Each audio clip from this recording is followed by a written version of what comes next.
Hello, anti-novelists. Okay, today's video is a little burst of tough love. So let's get into it. This is the do as I tell you, not as I do lesson. So today it is, let's see, it's about 4:20 here in the Midwest. I sat down about 1 o'clock to work on this chapter. The anti-novelist writing system, I've lovingly named the system Quest. This is a set of prompts to help get you into a story, to help get you writing and start developing those new ideas when they're fresh in your mind for a story, a novel, whatever you're working on.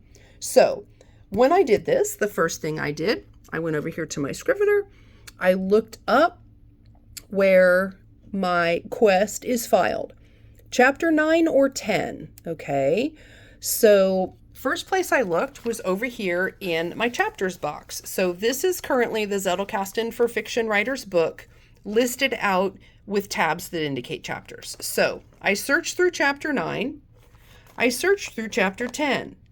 No quest. Okay, that's not cool. I searched my Scrivener, couldn't find anything. So pop quiz, Zettelkasters. What do? If you're looking for a set of cards, why, you go to your index. So that's what I did. I went over to my trusty index, which you may recall, generally in the Scheperian system, your index is a set of note cards tabbed A to Z, and that's where your keywords would go. So if I were using Scheperian's or Scheper's system of indexing, I would have gone to Q and looked up under the keyword quest or quest system what number those cards are filed under in my Zettelkasten box. But since I like to see more real estate at a glance, I use a Happy Planner binder. So I'll go to Q. And what do we see? Quest system, anti-novelist system, 1149. So in the perfect universe, if I were behaving the way a sane Zettelkasten builder would, I simply would have gone over here to number 1149 and I would have pulled those cards. However, this is where things went off the rails because I came over here to 1149, which is where my index told me to look, and they were not there. It was then that I panicked. I tore my box apart. I literally started rifling through piles and piles of cards. I searched high, low, upside down, and sideways, could not find the cards. So then I really went off the rails. I started with the very first outlines that I did, like well over a year ago when I started working on this book.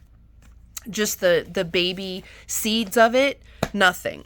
I went through my research folders wherein the larger format research documents live with their corresponding note cards, nothing. I went through my binder, which has all of the printed out finished chapters up to date. In some cases, I've inserted note cards for reminders of things. Nothing. I even went back to the very first videos I did for you guys. We're talking almost 2 years ago, trying to find this system. Nothing. So, what did I finally discover once I went deep diving and searching back through my Zettelkasten? Do you see it? 1150. What did I do? What cardinal rule did I violate?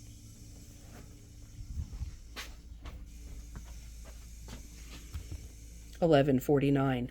I changed the number. I changed the address of those cards. Friends, take me at my word when I tell you, you do not want to live through this mess. That was 2 hours of writing time that I can't get back. It was incredibly inefficient as I'm hunting and searching and tearing the library apart when all I needed to do was, when I decided that the number for the book that I'm writing, Zettelkasten for Fiction, is 1150. All I had to do on these cards was make a note. 1149 with an arrow.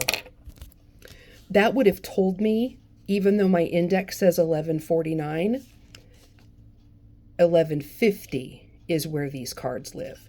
So I'm going to take you over here right now. I'm going to do the same thing in my index, my friends, and I'm going to make a note that 1149 now lives under 1150.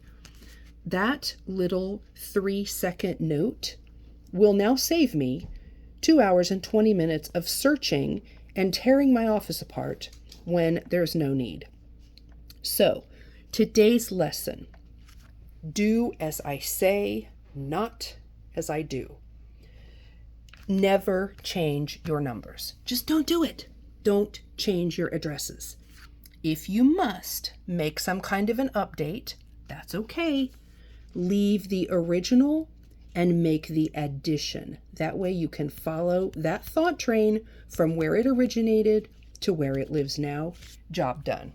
So I will leave you there for today, because now I have one big steaming pile of a mess to clean up, and then hopefully I can actually sit down and write out this chapter for you, because I think this is going to be really helpful for getting words on the page and helping you get those initial drafts of your story on the page so that you've got something to work with. So as always, thank you for your attention. Thank you for following me on this journey. It is so nice to know that you're out there, because today was particularly stressful and it was all self-induced. So don't be me. Do as I say. I will see you all tomorrow.